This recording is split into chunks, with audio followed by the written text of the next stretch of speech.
आस्थे का मतलब है किसी प्रकार की चोरी ना करना। आप अपने ईमान को शुद्ध बना करके रखोगे, किसी प्रकार की अगर आप चोरी नहीं करोगे, आप भीतर से अपने मन को बिल्कुल चोरी से उठा लोगे, समझ लो आप एक अच्छे साहूकार बन जाओगे। तो ये चौथा लक्षण है। और शौचम, शौचम का मतलब होता है पवित्रता।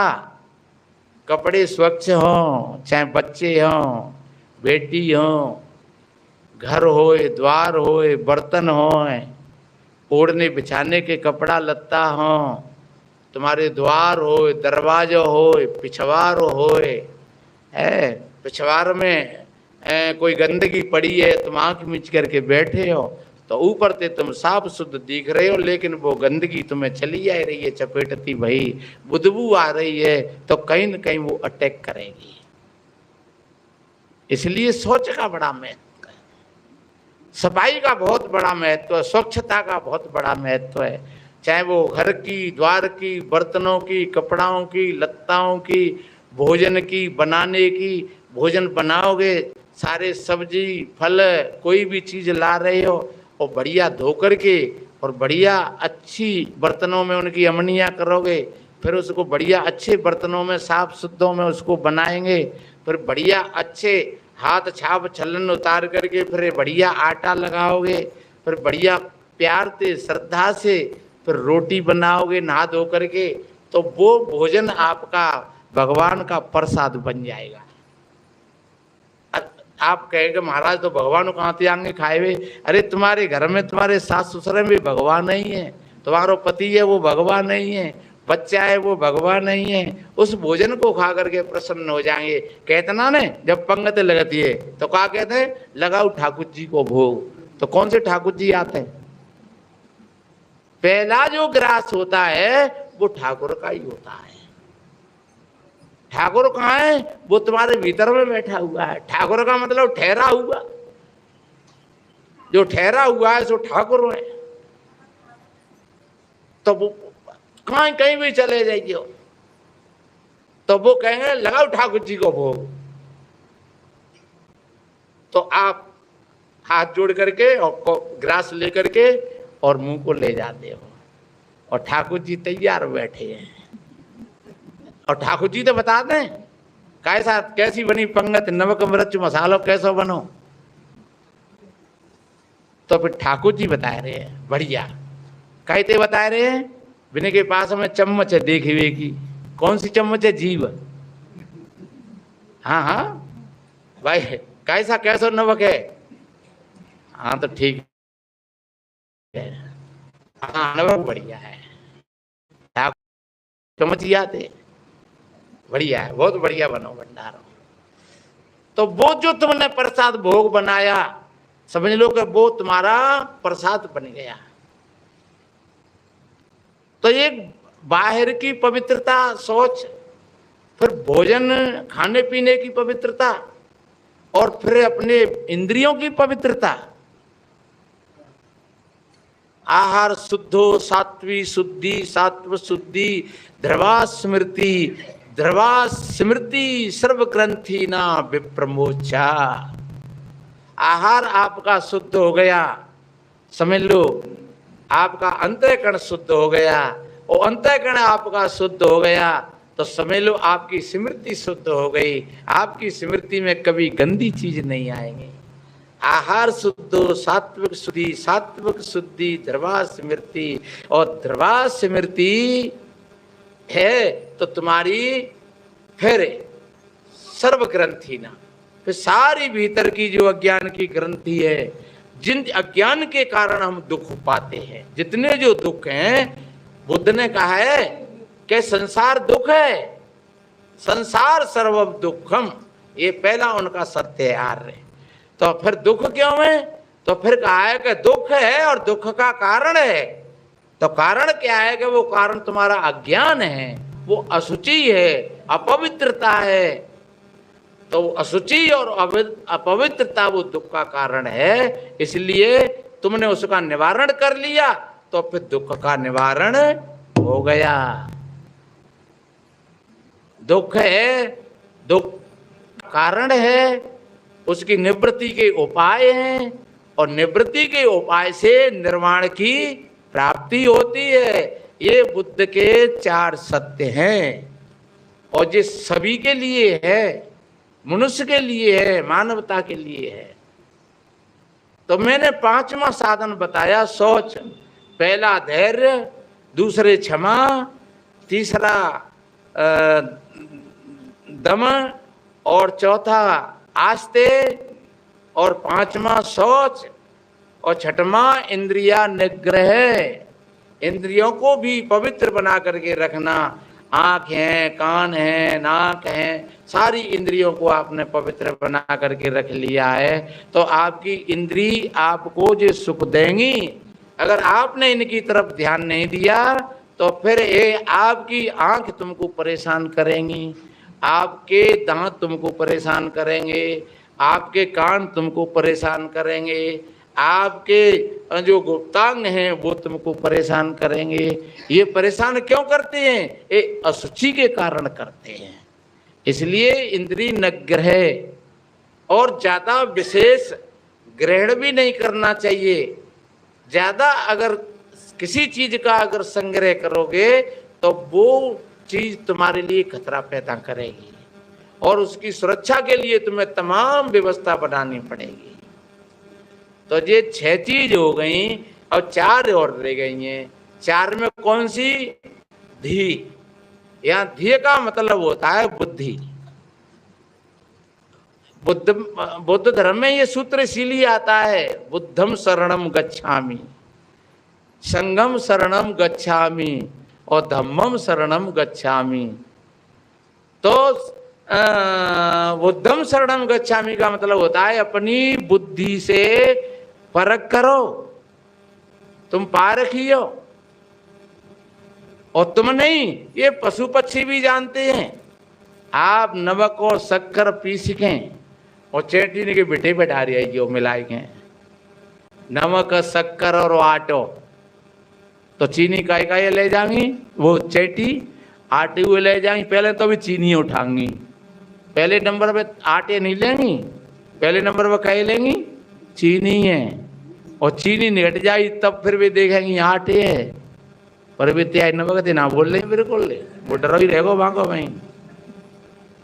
तुम नमक शक्कर और कंकड़ मिला के बराबर के नापे के डाल दो, तो चेटी कहीं उठा ले जाएंगी कंकड़ ने, वे चीनी उठा ले जाएंगी। तो पारा देगा नहीं मैंने भाई कि जी हमारे भोजन है और जी हमारा भोजन नहीं है। तुम बढ़िया एक गुलाब का फूल और एक प्लास्टिक को फूल वैसे ही बना कर रखे थे, तो है भमरा कौन सी पे बैठेगा आकर के, तितली कौन से बैठेगी?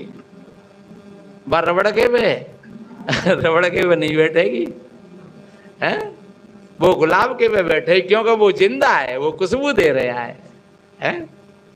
आप मंदिर में जाते हो, आपके अंदर में ये ज्ञान नहीं है कि भाई बाहर में जो पुजारी बैठो है वो सचमुच को वो जो मूर्त धरी है वो बनी हुई धरी है, पर तुम पुजारी थे सीताराम नहीं करोगे, मूर्ति में जाके तुम पानी डालोगे, ओ भाई पूजोगे, ओ भाई खवाओगे, भाई मोह बिगाड़ोगे, तो भाई मोह बिगाड़ के तुम भाई बेइज्जती करोगे, वहाँ पर चेंटी लगेंगी, चौरे में धरी होगी तो वहाँ कौआ कुत्ता बैठेंगे जो मुँह चाटे जाएंगे वागे है। तो और तुमने पता है, पर तुम पुजारी जो सच्चा है खाने वाला उसको तुम नहीं खिलाते हो, तुम वहां खिला दो ता वो बेचारो खावे न लेवे न देवे न बोले न चाले। तो बताओ तुमने चेंटी अच्छी है कि नहीं? तुमने भमरा तितली अच्छी है कि नहीं? है गाय भैंस के सामने तुम भूख प्यास लग रही हो तो पानी की नांद भर दो और रक्त की नांद भर दो, एक तरफ तुम मांस रख दो और एक तरफ घास भूस रख दो, तो भी पशु खाए खाएंगे, वो पशु घास को खाएगा और पानी को पिएगा, वो रक्त को नहीं पिएगा, वो मांस को नहीं खाएगा। और बोलो और त्याग सामने आ जाए तो तुम शायद दोनों चटक जाओगे। तो इसलिए अपनी बुद्धि से विचार करो, अपनी बुद्धि से काम लो, यही है बुद्ध की शरण का अर्थ। बुद्ध तो 2500 वर्ष से पहले चले गए थे। 2665 वर्ष हो गए बुद्ध को। अब तुम कहो साहब बुद्ध की शरण, बुद्ध की शरण, बुद्ध की शरण। अरे बुद्ध ने तो अपना कोई धर्म भी घोषित नहीं किया। बुद्ध का यही धर्म है जो हम बोल रहे हैं, और यही हिंदू धर्म है हम जो बोल रहे हैं, और यही इस्लाम धर्म है जो हम बोल रहे हैं। ये तो हमने मान रखे हैं अलग अलग, और जब मान रखे हैं ये धर्म नहीं है, ये रिलीजन है, और इसी के ऊपर नाना तरह के अत्याचार हो रहे हैं। कहीं कोई किसी को मार रहा है, कोई किसी को पीट रहा है। तू कौन से धर्म को है? तू कौन बिरादरी को है? तू कौन सी जाति को है? तो एक बात बताओ, मनुष्य में जाति होती नहीं है। जाति शब्द तो एक जन्म से है, और जन्म हम सबका एक सा ही हुआ है। ऐसा नीतिकारों ने यह भी कहा है, जन्मना जायते शूद्रा। सदगुरु कबीर साहब जी ने कहा है कि जन्मत शूद्र मुए पुण्य शूद्रा। अरे जब जन्म हुआ तब भी शूद्र था, और तब भी शूद्र होकर के मरेगा। इसलिए शूद्र कोई व्यक्ति नहीं है। भाई लोगों के ये भ्रम है कि हम शूद्र है, या हमारे अंदर जी भ्रम है कि जी फलाना शूद्र है। ये समझ लो ये अधर्म है।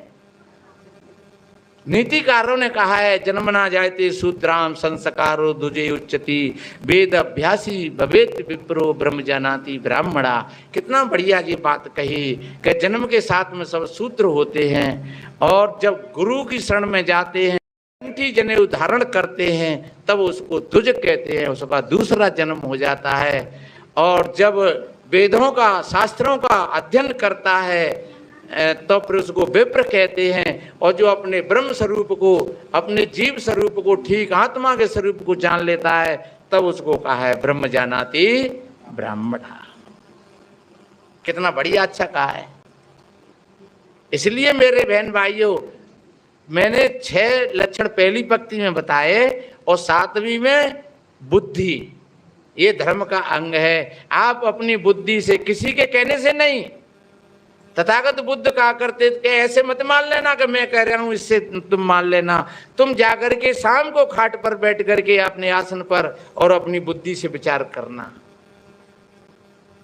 आज तकरार हुई है घर में, आज सासू माते कोई बात बनी है तो क्यों बनी है, आज बहू रूठी है तो क्यों रूठी है, आज लड़का का दिमाग खराब है तो क्यों है, माता पिता ने भोजन क्यों नहीं पाया है। तो आप जब विचार करोगे तो आपकी भीतर से आत्मा आवाज देगी। कल हमारे कोई एक मित्र थे, वो कह रहे कि महाराज एक मैं बहुत बड़े संकट में हूँ, या तो आप मेरे से मिल ले या फिर क्या करूँ। तो मैंने कहा तो आप आ जाओ, मैं उन्हें थके सो रहे हूँ और जहाँ हम आराम कर रहे हैं और आप आ जाइए, हम बैठ लेंगे। तो कहीं ठीक है तो मैं आऊँगा। फिर भी आए नहीं। फिर बात वहीं में से मैं कैसे नहीं आए, अरे कि साहब जी मुझे कभी सत्संग की बातें याद आई गई सोते सोते। तो फिर भी मुझे सत्संग की बातें याद आई, तो फिर जो मेरे चित्त पर कोई विकृति थी, विकार था, और वो हट गया एकदम। ध्यान रखो, जब बादल आते हैं, हवा 2 प्रकार की होती है, एक शोषक होती है और एक प्रेरक होती है। जब शोषक हवा होती है वो बादलों को इकट्ठा कर देती है, और जो प्रेरक वायु होती है वो बादलों को फाड़ देती है। ऐसे ही हमारे भीतर में भी 2 तरह की हवा है। जब हम अपने मान सम्मान माऊ देखते हैं, अपने बड़प्पन माऊ देखते हैं कि हम बड़े हैं, हमारा मान सम्मान होना चाहिए, कि हम पैसा वाले हैं, हम बड़ी जाति के हैं, या बड़े हमने जे किया है जाके साथ में, अरे जे किया है मोड़े के साथ में, जे भैया के साथ में किया है, तो बे अज्ञान के बादल चिमटे आए। और जब ज्ञान के बादल चले, अरे के एक बात बतावे, मैंने मोड़े ने कद्दो तो का मैंने बुरो कद्दो, मोड़े मैंने पैदा करे हैं, और फिर भी को मैंने कद्दो जितनो काम तुम यो कर्तव्य हो। अब मेरो कर्तव्य पूरा है गो, अब मोड़े जाने मोड़े को काम जाने, हूँ काय को वापस साधन करूँ। और बिन की राजी है, बे मुझे पूछ ले तो बढ़िया है, नहीं पूछे तो बढ़िया है, वो बिन का विषय है। अब गलती कर रहे हैं बे, और हमें दुखमान है हम। तो अगर साहिब जी मुझे सत्संग की बातें कुछ याद में आई गई तो एकदम मेरा मन निर्मल हो गया, पवित्र हो गया। तो मैंने कहा यही तो हथियार हैं सत्संग के, जो वक्त पर काम में आ जाएं। और काफी लोग सत्संग करते हैं और फिर सुनाई में आई गए वो तो फांसी खाई गई। अरे तो तेन सत्संग का सुनो फांसी खाई गई तो फिर सुना के अरे वो तो रूटी में बैठी है 3 दिन आते वाने खाना ही नाने खाया और सत्संग सुनवे आते है तो वाने सत्संग भी का सुनो जो 3 दिन आते रूटी में बैठी है हैं? अरे कोई बात है गई हाल है गई हाल से नहीं तो हो जैसे कपड़ा पे दाग लग गो तो साफ है छुट्टी कौन कटी आगे किसी चीज को गांठ में बांध कर रखना ये कोई बुद्धिमानों का काम नहीं है, ये तो मूर्ख लोगों का काम है। इसलिए अपनी बुद्धि से काम लेना हमेशा। 8वीं बात है सत्यम, हमेशा तन से मन से वचन से सत्य का पालन करना। और अक्रोधा, यानी क्रोध में हो तुम तो तुम अधर्मी हो, और अगर तुम अक्रोध स्थिति में हो तो तुम धर्मात्मा हो। ये मैंने 10 लक्षण बताए। ये धर्म